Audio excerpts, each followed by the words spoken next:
बिस्मिल्लाहिर्रहमानिर्रहीम। मेरा नाम है उस्मान बिन इमदाद और आप देख रहे हैं मेरा YouTube channel travel with Usman.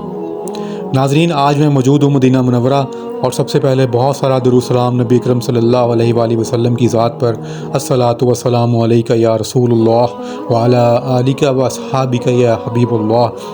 तो नाज़रीन, हर मुसलमान की ख्वाहिश होती है कि दुनिया में उसका जो ठिकाना है, जो उसका घर है, वो अच्छी से अच्छी जगह पर हो।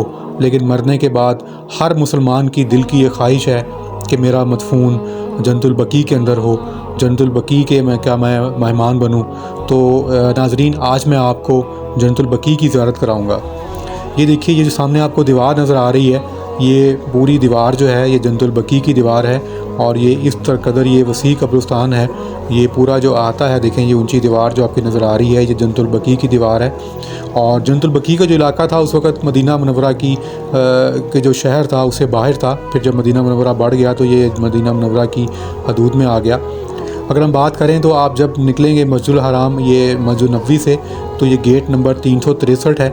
ये देखिए, ये गेट नंबर 363, इसके बिल्कुल सामने ये आपको एंट्री इसकी है। ये देखिए गेट नंबर 363 और इसके बिल्कुल सामने आपको एंट्री होगी जन्नतुल बकी के लिए। जन्नतुल बकी की अगर बात करें तो ये 2 घंटे फजर के बाद और 1 घंटा असर के बाद खुलती है।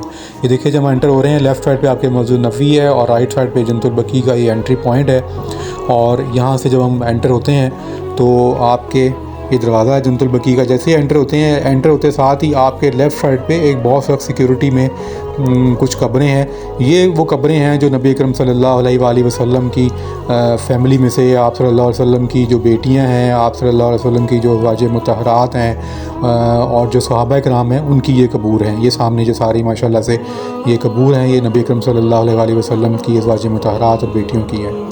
तो जन्नतुल बकी की अगर बात करें तो नबी अकरम सल्लल्लाहु अलैहि वसल्लम की हदीस है कि तुम में जो शख्स भी बकी में दफन हो सके उसे कोशिश करनी चाहिए कि वहाँ दफन हो, क्योंकि मैं बकी वालों की सिफारिश करूँगा। अगर हम कबूर की बात करें तो आप सल्लल्लाहु अलैहि वसल्लम की तमाम अज़वाज मुतहहरात, जिसमें सरफ़हरिस्त आयशा सिद्दीक़ा रज़ी अल्लाह तआला अन्हा भी हैं, वो सब की कबूर यहाँ वाक़ हैं, सिवाय 2 अज़वाज मुतहहरात हज़रत मैमूना रज़ी अल्लाह तआला अन्हा, जिनकी कब्र मक्का मुकरमा की एंट्री पॉइंट के ऊपर है, तकरीबन 10 किलोमीटर दूर हरम पाक से, और हज़रत खतीजा रज़ी अल्लाह तआला अन्हा, जिनकी कब्र जन्नतुल माला में है। उसके अलावा जितनी भी अज़वाज मुतहहरात हैं उन सब की कबूर यहाँ पर वाक़ हैं। आप सल्लल्लाहु अलैहि वसल्लम की बेटियाँ हज़रत फ़ातिमा रज़ी अल्लाह तआला अन्हा, हज़रत ज़ैनब, हज़रत रुक़ैया और हज़रत उम्मे कुलसूम की कबूर भी यहाँ पर वाक़ हैं। इसके अलावा आप सल्लल्लाहु अलैहि वसल्लम के बेटे हज़रत इब्राहीम की कब्र भी यहाँ वाक़ है, और आप सल्लल्लाहु अलैहि वसल्लम की फूफी हज़रत सुफ़ैया और हज़रत अबू सुफ़ियान की कबूर भी यहाँ पर वाक़ हैं। अगर हम बात करें तो इमाम मालिक, इमाम जाफ़र और इमाम ज़ैनुल आबिदीन की कबूर भी यहाँ पर वाक़ हैं। और इसके अलावा मौलाना मोहम्मद ज़करिया, जिन्होंने फ़ज़ाइल अमाल लिखी और पूरी दुनिया में उनकी फ़ज़ाइल अमाल पढ़ी जाती है, उनकी कब्र भी यहाँ वाक़ है। और उनके उस्ताद मौलाना खलील अहमद सहारनपुरी साहब भी यहाँ पर आराम फरमा रहे हैं। अल्लाह ताला से दुआ है कि अल्लाह ताला हम सबको भी यहाँ पर आना नसीब फ़रमाए और हमारी आखिरी आरामगाह जन्नतुल बकी हो। तो जो हुज्जाज कराम यहाँ पर उम्रे के दौरान या हज के दौरान इंतकाल करते हैं मदीना मुनव्वरा में, तो उनको भी यहाँ इसी जन्नतुल बकी का वो मदफून होते हैं और उनका ठिकाना भी जन्नतुल बकी ही होता है। इसके अलावा यहाँ पर हज़रत उस्मान बिन अफ़्फ़ान रज़ी अल्लाह तआला अन्हु की कब्र मुबारक भी यहाँ पर मौजूद है। और आप सल्लल्लाहु अलैहि वसल्लम की दाई हलीमा, जिसके पास नबी अकरम सल्लल्लाहु अलैहि वसल्लम ने बचपन में तरबियत हासिल की और आप सल्लल्लाहु अलैहि वसल्लम ने उनका दूध भी पिया, तो उनकी कब्र भी यहाँ पर वाक़ है, हज़रत हलीमा सादिया रज़ी अल्लाह तआला अन्हा की। अगर हम तारीख़ की बात करें तो सबसे पहले यहाँ पर हज़रत उस्मान बिन मज़ऊन, जो अंसार सहाबा में थे, उनकी कब्र यहाँ पर बनी थी जन्नतुल बकी के अंदर। फिर उसके बाद फिर ये कब्रें यहाँ पर बनती गईं और उसके बाद शेख मोहम्मद गज़ाली, हज़रत अब्दुल्ला बिन मसूद, हज़रत असद बिन ज़रारा, हज़रत साद बिन अबी वक़ास और इसके अलावा बहुत सारे जय्यद सहाबा किराम रिज़वानुल्लाह तआला अजमईन की कबूर यहाँ पर वाक़ हैं।